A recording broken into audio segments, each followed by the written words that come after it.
అసలు ఒక ఇంటి లక్ష్మిది ఏ కారణం చేత నిలబడుతుందో తెలుసా? నేను చెప్పట్లేదు ఈ మాట, మహాభారతంలో చెప్పిన మాట చెప్తున్నా.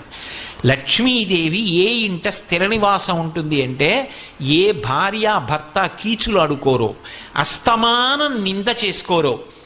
ఆయనకేం తెలుసండి, మా పుట్టింట్లో బోల్డన్ని పూజలు, కానీ ఆయనకేం తెలుసు, నన్ను చూసి నేను మా అత్తారింటికి వచ్చిన తర్వాత నమస్కారం పెట్టాలని నేర్చుకున్నారు అందనుకోండి.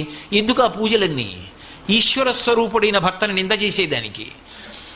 లక్ష్మీదేవి పూజ చేసి బయటికి వచ్చి భార్యని నింద చేశాడనుకోండి, ఎందుకు ఆ పూజ? నీ ఇంటి లక్ష్మి ఆవిడ సంతోషపడడానికి నువ్వు చేసిన లక్ష్మీ పూజ ఎవరికి పనికి వస్తుంది?